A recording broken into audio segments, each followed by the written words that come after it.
Hello! Hi, Wisconsin. Hello. Hi. We're the library marketing team from HarperCollins Publishers, and we're so thrilled to be part of the Wisconsin Library Association's annual conference.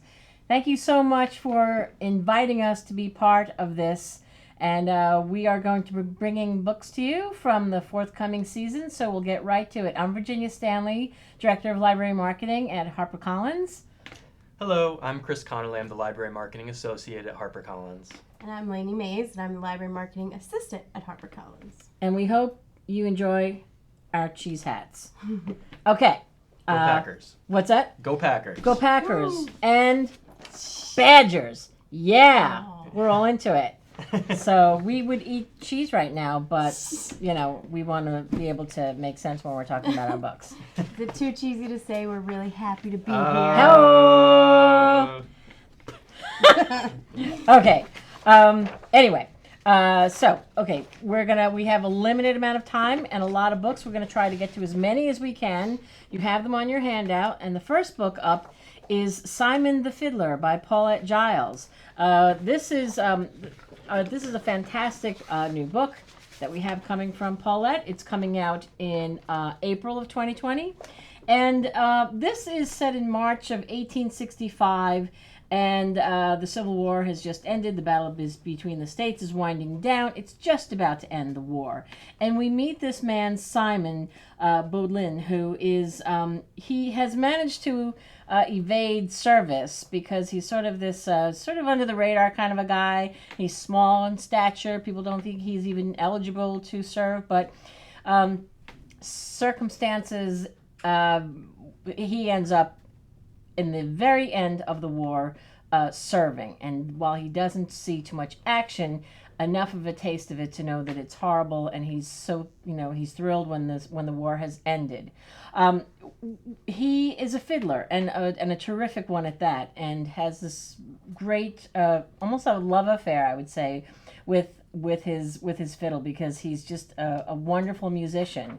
And he is called upon to play at this event with the brass, and there at this event, he spies a woman who is an beautiful Irish woman who is a governess, and he catches her eye and she catches his, and when the war ends, he vows that he is going to find her and marry her.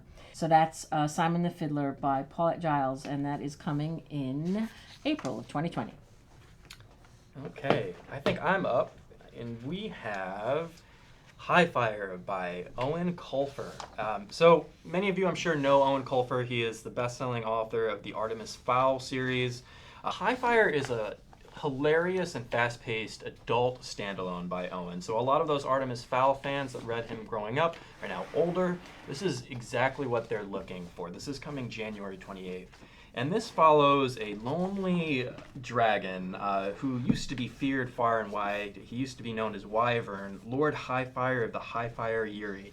But now he just goes by Vern. He's the last of his kind. He's bored. He watches too much Netflix. And he kind of lives alone in this shack in the bayous of Louisiana, drinks too much, watches Flashdance, and is just kind of down on his luck until his path crosses with a young troublemaker, Squib, who is on the run from this insane town sheriff who Squib noticed him kind of pulling off some highly illegal activities, and now he's on the run. And Squib and Vern at this point cross paths, and then you have this kind of unlikely buddy kind of comedy duo as they are on the run from the sheriff and also kind of developing their relationship along the way. It's coming January 28th, so that's High Fire by Owen Colfer. Okay, so next we have Valentine by Elizabeth Wetmore. So Valentine is a debut, and I'm gaga about this book. I've read it twice, and I can't wait to read it again, and I just think with such precious time for reading, like, we read so many books, to read it twice I think says a lot for me. But this is insane that it's a debut. Elizabeth's characterizations are just like beautiful and really deep, but without having, without a lot of words, really. You just get to know these people. So if you are interested in learning more about the author, too, we have an interview on our podcast, which is really great to get to know. We really dive into the book more than I'm going to be able to. So check that out. So Valentine is set in 70s Odessa, Texas, in an oil field town. So this town is really taken over by the oil fields. All of the men go to work and they come home and that's all they do, oil all the time, and they're really just sucking the life out of this Texas town. And in a way, this story is all about the women in the town, and in a way they're kind of, this life's being sucked out of them in a way. The main story revolves around this girl named Glory Ramirez. She's 14. She survives a really brutal attack in an oil field the day of Valentine's Day. And so the day after, she gets away thankfully with her life, and she meets a woman in town who really helps her get away from this man. And so the story unravels from there, from the attack to the trial and a little bit later, and all of the different women in the community's stories and points of views for this. You have to read this book. And this is Valentine. It comes out April 7th, 2020, and I hope you pick one up. We have a new novel coming from Louise Erdrich, The Night Watchman. I'm going to hold up the jacket for you here. This is coming March 3rd of next year. So Louise Erdrich, she's a National Book Award winning author of The Roundhouse, La Rose. Her previous novel was Future Home of the Living God, which was slightly a bit of a departure for her. That was a bit Margaret Atwood, dystopian, still brilliant and beautiful and insightful like you would expect from a literary mastermind like Louise Erdrich. But this is definitely returning to that La Rose territory, where it takes place in this rural North Dakota reservation, and it's actually based on the life of Louise Erdrich's grandfather, who served as a night watchman and really carried this, fight against Native American dispossession from rural North Dakota. He took it all the way to Washington, D.C., and this novel explores that, the role of Native Americans and, of course, the push against their rights and their land that has, plagued the country, since before its founding, essentially. But this is a big literary event for us. So The Night Watchman is coming March 3rd. We're absolutely thrilled about this, so keep your eyes peeled. And I will pass it off to Virginia. Me? You. Okay. I am talking about Mrs. Lincoln's Sisters by Jennifer Chiaverini. She, as you know, is the perennial bestseller both in historical fiction as well as contemporary fiction. You probably know her best for books like The Resistance Woman and Mrs. Lincoln's Dressmaker. In Mrs. Lincoln's Sisters, she returns to the point in time that she knows so well. This is the 19th century, and the idea of women pulling together is a theme that runs throughout many of her books. This is a book, as I say, about Mrs. Lincoln's sisters, literally. It's May 1875, and we meet Elizabeth Todd Edwards, who discovers that her younger sister, Mary Todd Lincoln, has attempted suicide. Now, this is in the wake of Abraham Lincoln's assassination. Of course, most people know about the loss of children that Mary Todd Lincoln and her husband suffered. They did have one son, Robert, who lived, and unfortunately, he saw in his mother this mental instability, and sought to have her committed. And so this is the story of her sisters, who they were all born into money. They had a very, sort of lovely childhood. However, when the Civil War came to fruition, that fractured the family. So some of the sisters' fates, as I say, bound to their husbands' choices. Some joined Lincoln's administration, and others, the husbands, were with the Confederates. So there was a lot of, sort of ill will among the sisters. But when Mary Todd Lincoln's attempted suicide makes the news, this is the story of how the sisters, who in their childhood had all depended on each other and loved each other, they come back together to try and help. Also, important to note is that the author lives in Wisconsin and frequents bookstores and libraries. So we're excited to hopefully bring her to a library near you, perhaps your library. So, okay, there we go. Another Wisconsin author we have is Kate Elizabeth Russell, My Dark Vanessa. And I think not only do we three all love this book so much, but it's just taken HarperCollins and the publishing industry itself just by large, or by storm, I guess is a better way to say it. This came in, and overnight everyone in the office was a buzz about it. We had to talk about it. It's going to be great for book clubs. You just have to talk about what goes on in this book. And so this has been a long time in the making. Kate has worked on this for, over 15 years. And in this story, you see a woman in her 30s, Vanessa Y., looking back because when she was 15, she went to a boarding school in Maine and had a relationship with her English teacher. And so that was her great love of her life to her. She looks upon that fondly. She thinks that she was special and different, and he was just really great to her. And now, while she's in her 30s, another student that he had has come out and accused her former teacher, of sexual misconduct, sexual abuse. And so Vanessa has to decide if this was really the greatest love of her life, if she should look on it fondly. Was it manipulation? Was he doing this to other people? And so you just go through so many breakthroughs with her. So I have a memoir for you, The Adventurer's Son by Roman Dial. We have this great John Krakauer quote on the cover here for the galley: "A brave and marvelous book, a page turner that will rip your heart out." And a National Geographic explorer, he's traveled over 15,000 miles by foot, ski, pedal, and paddle across the entire world. And that's been part of his life pretty much since adulthood. He's been an adventurer. And this novel actually is a story of Roman losing his son.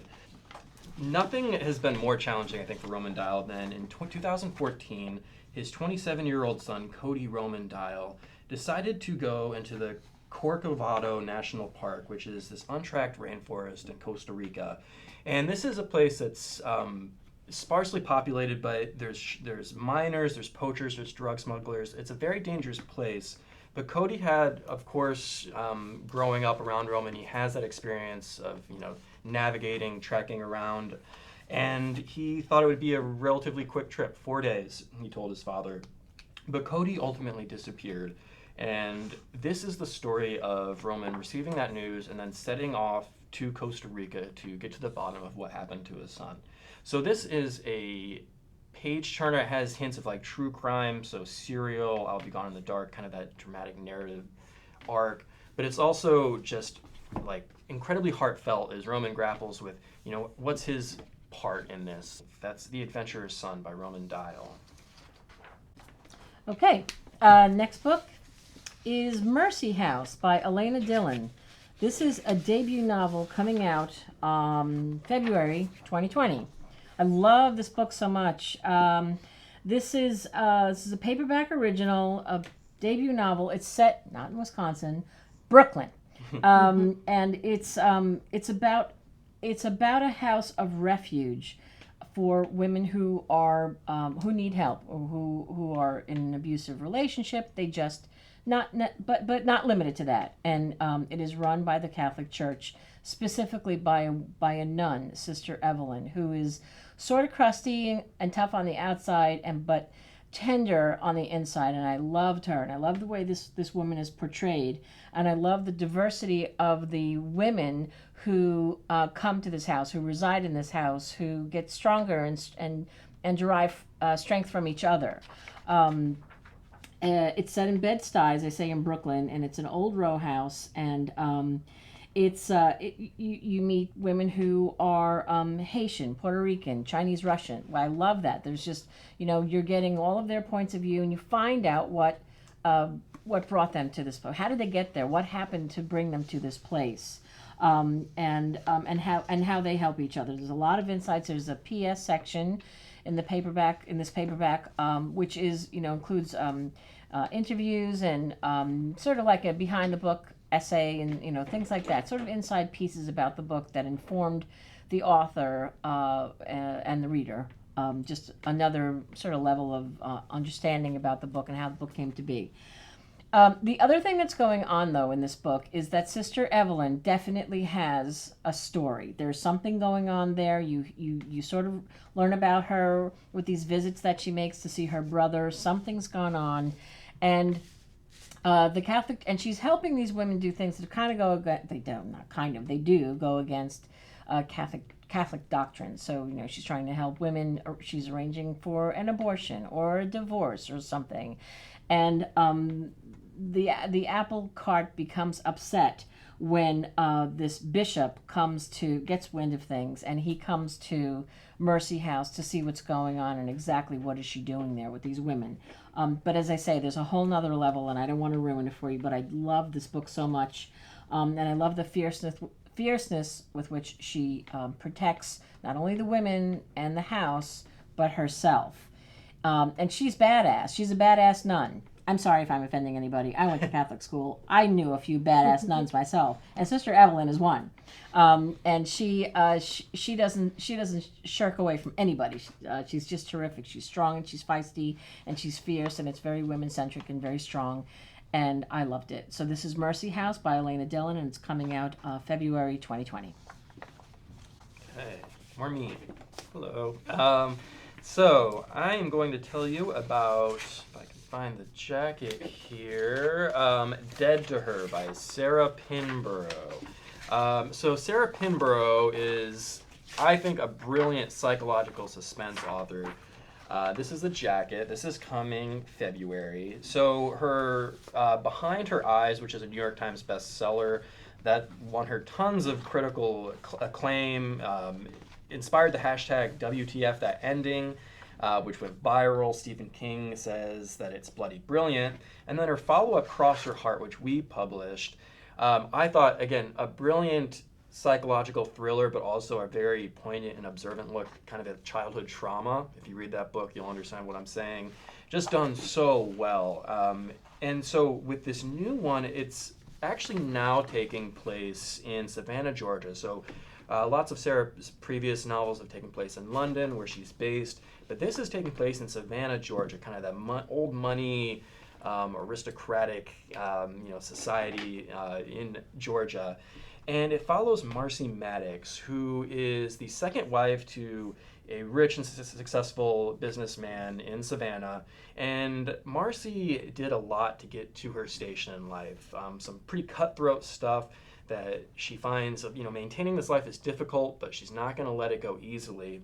And she and her husband go to this party where her husband's boss brings home a new wife himself, Mrs. William Radford IV. And Mrs. William Radford IV she takes this community by storm. She's young, she's startlingly beautiful, and she's black, which with this community kind of places her as an outsider, unexpected. But Marcy notices that her husband and Mrs. William Radford IV really hit it off at this party. And her mind starts turning. She sees a threat, and she will stop at nothing to maintain and keep her husband happy and on her side. So things snowball quickly in this. It's so twisty and smart. Sarah is just a master of taking the story in ways you would not expect.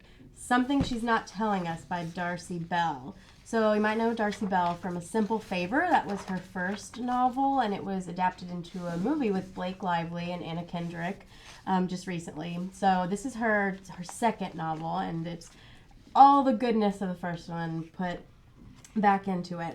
So this one is Something She's Not Telling Us is about two women, Charlotte and Ruth. So Charlotte she lives in the city in New York. She has everything, owns a flower shop. She's just loves life. She has a husband and a doting daughter, and everything is great. Even maybe if her relationship with her mom is maybe not that great, and her brother's kind of, all over the place sometimes, but she has this really insular, small internal family, and she's going to keep them together.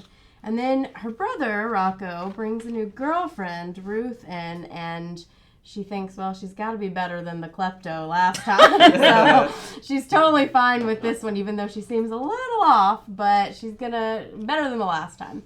So they get to know Ruth, and Ruth just loves Daisy, which is Charlotte's daughter. She's like, oh, I could have everything. I could have this niece. I could have this new boyfriend. I can have a new job. And life is not great for her. Her mother had left her. She lived with her grandparents. So she's just ready to get past all the hardships in life and have a great one. And when Daisy has to be picked up from school, she kind of sees an opportunity to take her new niece, hopefully niece, on a little outing. And Charlotte is already not that big of a fan of Ruth, and now she's convinced that she's stolen Daisy. And so they don't know where she went. And, you know, lies and things get uncovered and things happen. But you get to see alternate perspectives, which is interesting from this really interesting incident where Daisy leaves school. So that's Something She's Not Telling Us by Darcy Bell, and it comes out April 7th. We have The Coyotes of Carthage by Stephen Wright.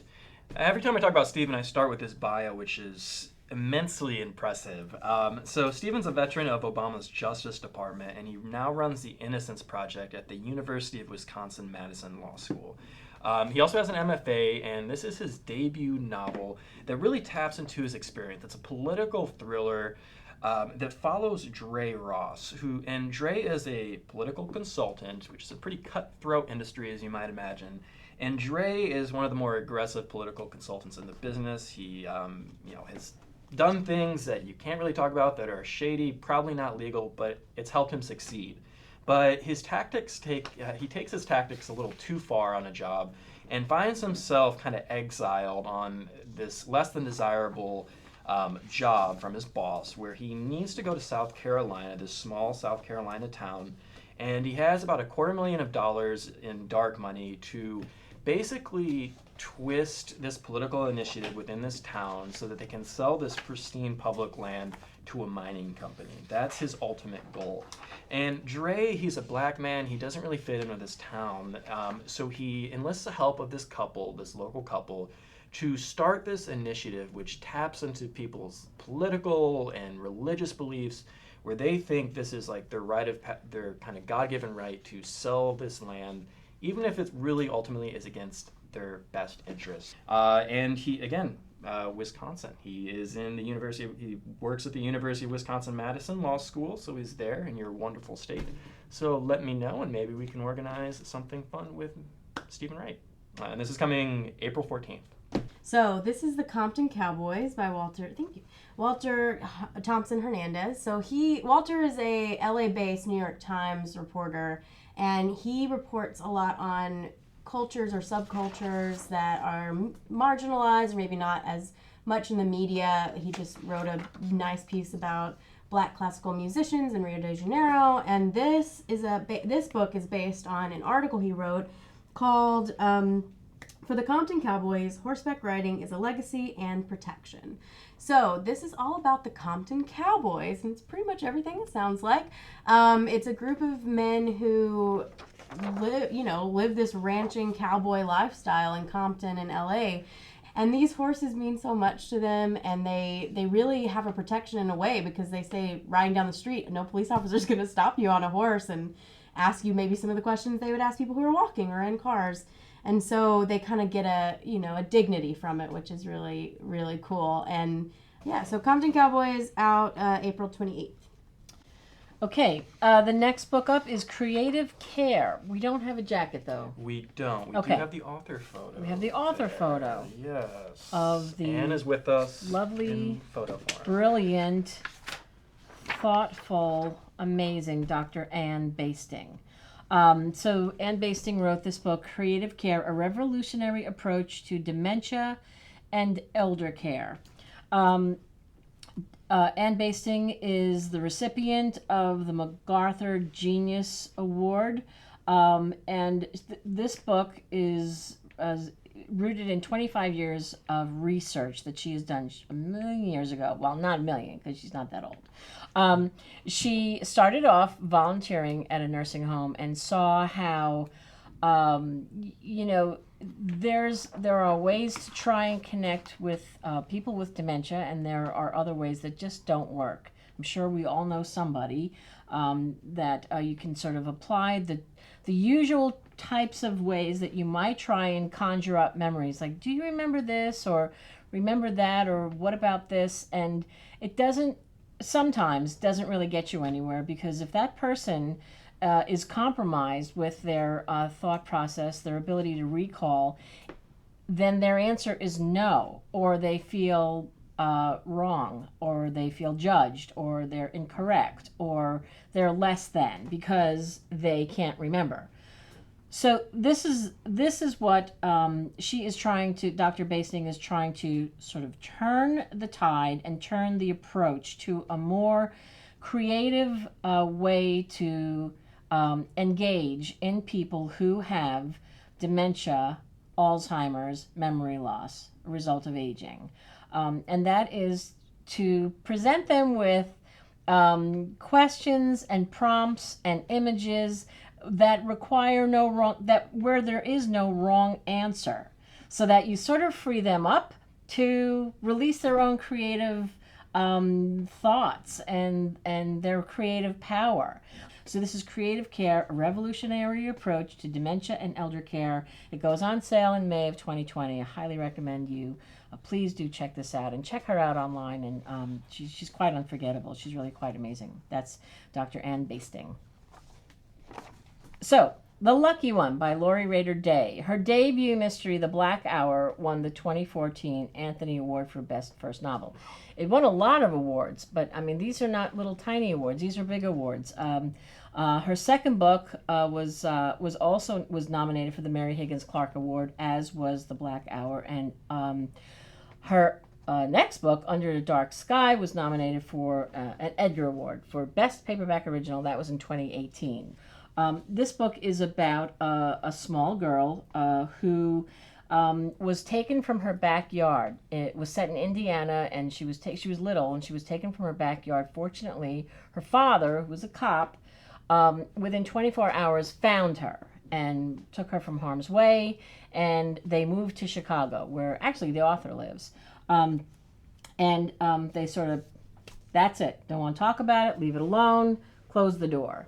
But Alice, the child who at the center of this story, didn't ever forget it. And she sort of goes down the rabbit hole and is obsessed with trying to connect with other people who have had something like that happen to them, try and find the person who took her. And so she's on this website called the DOE, as in John Doe, Doe pages. And so she's scrolling through these pages of unidentified people, and she's looking for clues on how she could possibly reunite families with missing children or people. And then she sees the face of the man that took her all those years ago. And as soon as she sees it, it also strangely goes away. But it's freaking her out. So she's sort of engaged with the community to try and help her find this guy before he does something horrible to somebody else. And then in doing this, she connects with this woman named Merrily Cruz. And she's also hunting for answers. And the two of them get together and have more in common than they think they do. And they start to unravel some very strange, very weird ties that they have, and which expose a lot of lies and a lot of deception. So that's Lori Rader Day, The Lucky One, and that goes on sale February 18th. Let us know if you would like us to try and get her to your library. Great. I will be talking about The End of the Ocean by Maya Lunda and translated by Diane Oatley. It's a literary, smart, kind of introspective look at the impact of climate change. You might know Maya from The History of Bees, which was an international bestseller, just tons of fanfare, just a beloved novel. And so people are eagerly anticipating a follow-up to that. And with this novel, we're there. This is tackling climate change in a very unique way, specifically in this case, water shortages. So you start the story in 2019, and you following this 70-year-old woman who is traveling across the ocean under somewhat mysterious circumstances, but what you do know is she has some very valuable cargo on board that could save thousands, if not millions, of lives. And then you jump forward basically 2 decades, and you follow this man, David, and his young daughter, who are living in southern Europe. And at this point, with climate change, fresh water is incredibly difficult to find, and southern Europe has just been ravaged by thirst and war and everything that comes with climate change. And they are desperate for survival, and they stumble upon this sailboat, the sailboat of the 70-year-old woman who you saw 2 decades ago, and they start to discover her story and what she was doing traveling across the ocean and why, and what that precious cargo she was carrying was.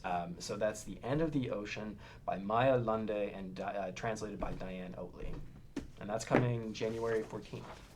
Beautiful jacket. Yeah, Yeah. love it. Very important conversations. Li-fi. Fly-by. I love that art. I love that. Okay, next is Have You Seen Me by Kate White.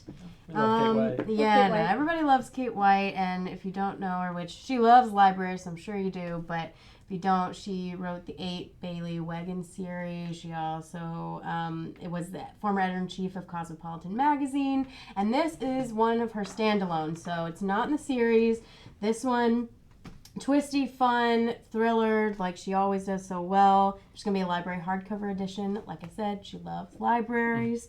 And it's pretty timely. So in this story, we have a woman named Allie, and she goes to work, and she gets there, and her key card won't work. She can't get in. She's waiting around for someone. How is she going to get into... She's a finance journalist. How's she going to get in? And she's met by her colleague, which just happens to be her... Well, actually, not colleague. It's her boss and her ex. So she meets him, and he tells her she hasn't worked there in 5 years. Don't know why she's here.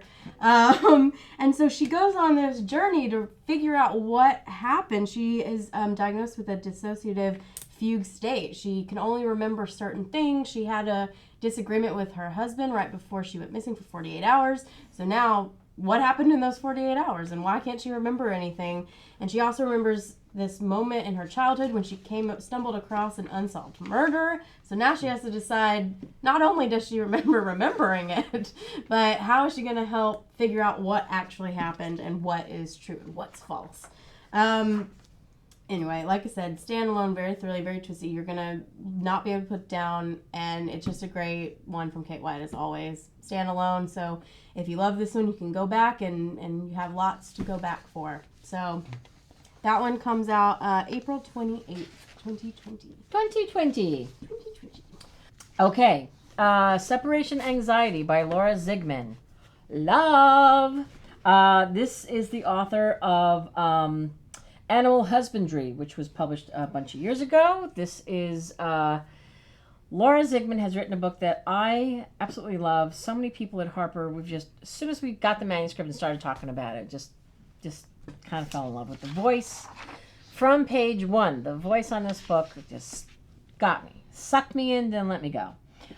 So this is a story about a family. This is a story from the point of view of Judy, whose life isn't really going so well. Her husband, she and her husband are don't see eye to eye anymore. I'll just leave it at that. I want you to have the joy of reading this. So I'm not going to tell you every single detail. All I'll tell you is that Judy doesn't love her life anymore. Not crazy about the husband's not crazy about her, but they can't afford to divorce each other. They're stuck with each other. And they like each other, but they don't love each other, they think. And they have a son, Teddy, who is now a teenager and annoying.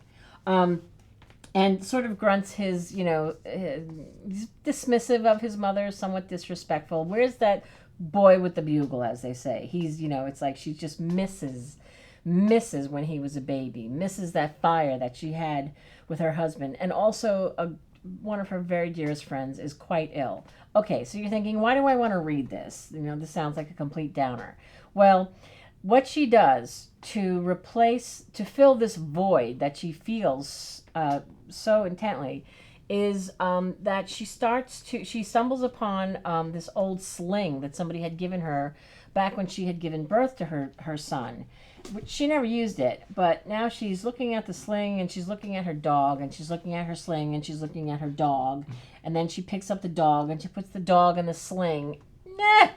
She's filled the void. I know it sounds crazy, but anybody who I talk to about this says, I get that.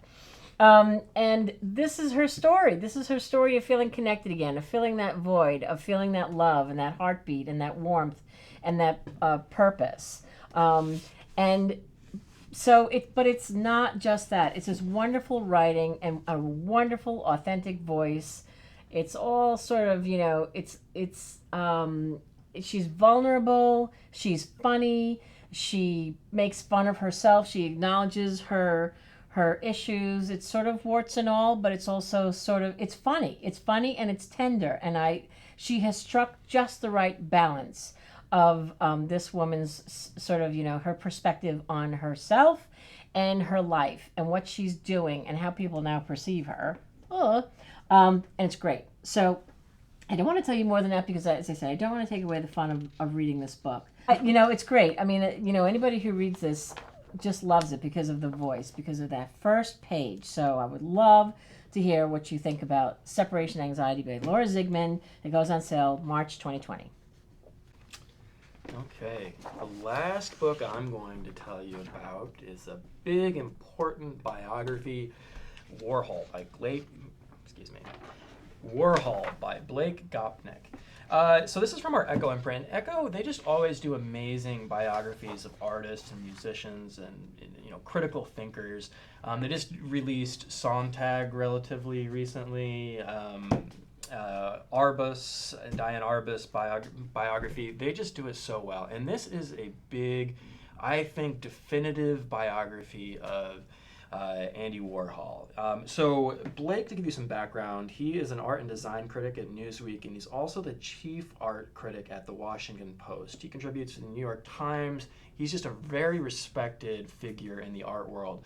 And he was given unprecedented access to Warhol's personal archives, his collections, his objects, and dives deep into all the contradictions that is Andy Warhol. And he really does dive deep into his upbringing. He came from a working class Pittsburgh background, and then he had an early career in commercial art, and then of course he kind of grew both in personality and success, and kind of was obsessed with being an artist, like the performance of being an artist.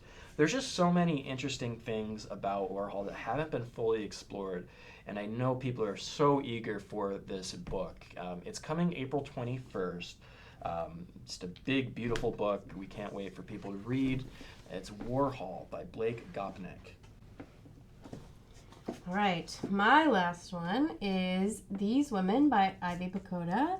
And so you might know Ivy she's an award-winning author. She wrote Wonder Valley and Visitation Street.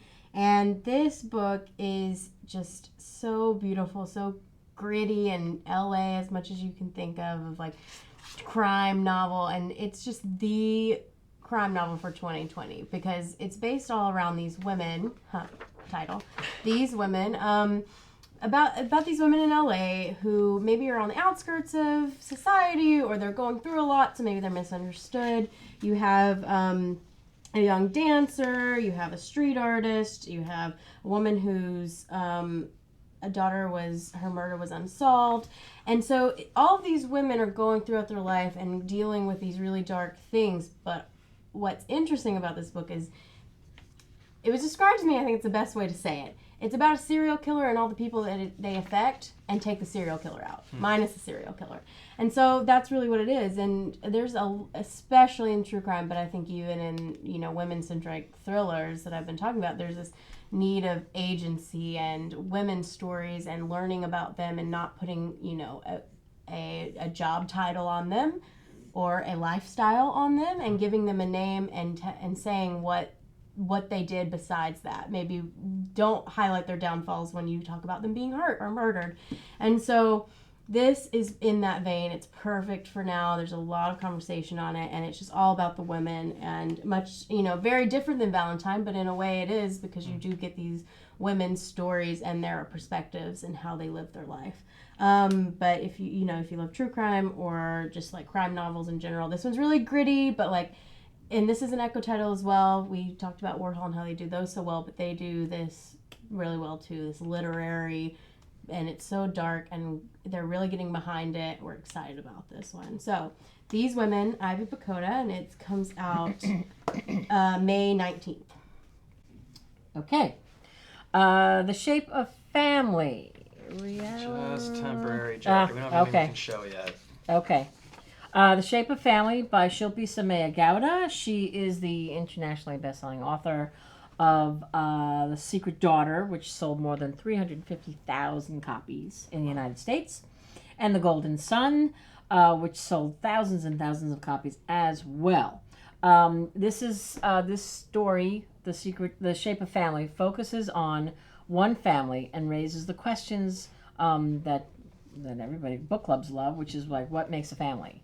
What do we do and what don't we do to keep our families together? So, at the heart of this story is this family of four, the Olanders. So Keith is a banker from middle-class Philadelphia.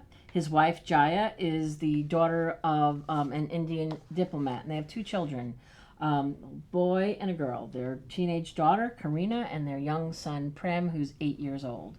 And they live in suburban California, and they have this wonderful life, this wonderful family, until tragedy strikes. And this is what happens to them. How do they deal with it? Each one reacts differently. So the husband, he deep dives into work and also takes part in some sort of, he leaves his stable corporate job and starts this startup, goes with this startup that has sort of shifty morals.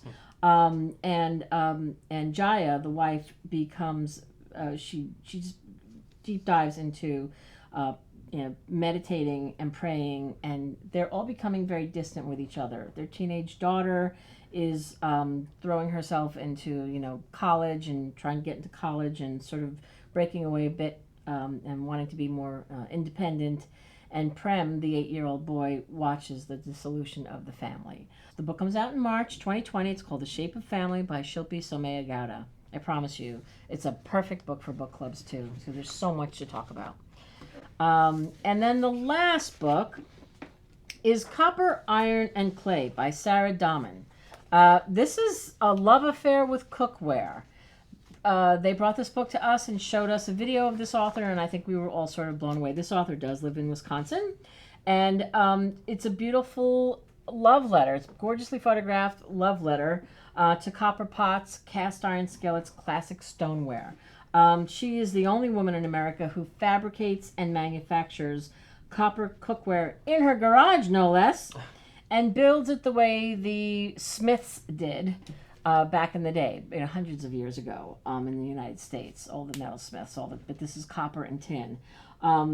Also really interesting about her is that she is a novelist too. So when she's not writing books about how she, she wants to know how they did it back in the day.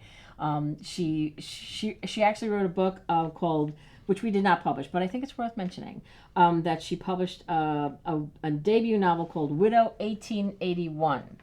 Which actually won the Laramie Award Grand Prize for Western Historical Fiction. This woman has chops. Mm-hmm. And if you Google her and you go on YouTube, you can go down this rabbit hole just as I did. And I'm absolutely fascinated by her. She's married with a bunch of kids, and yet she's in that garage, and she is fine-tuning this art of coppersmith, and trying to get it back to, bringing it back to the way it used to be, how it was done. So she's really smart. She really does her research, and she says, why do I want to amass a ton of pots and pans, which over the course of my life are probably going to end up in a landfill, when I could find out how they did it back in the day and pass them down when I am done with them. Something else. Oh yeah, she sits on the Friends of the Library board in her town. And she's a historian for the Wisconsin RWA. She's a blog coordinator for Women Writing the West. She is so smart, and she has so much to say. And I encourage you to check out her website and to and watch some videos of her online. You're going to fall in love with her because she's really so she's just so responsible and so smart and cares so much about things that not many people care about it anymore, and they're absolutely beautiful. So Sarah Dahmen, Copper, Iron, and Clay: A Love Affair with Cookware. Is that the last one? Mm-hmm. It's the last one. Well, then, Wisconsin, our cheese is beginning to melt, so we need to sign off. Thank you very much for inviting us to be part of your conference. And please do let us know if there's anyone here that you would like us to look into having them come to your library. If you want a digital download eGalley, we're happy to help you with that. If we have any physical ones, we'll try and get them to you. But anyway, it's been an honor, and thank you so much. Anything you want to say? No, double thank you. Thank you so much. Triple thank you. Triple thank you. What more can we say? Go Packers. Go Packers. Yay. Bye. Bye everyone. Thank you.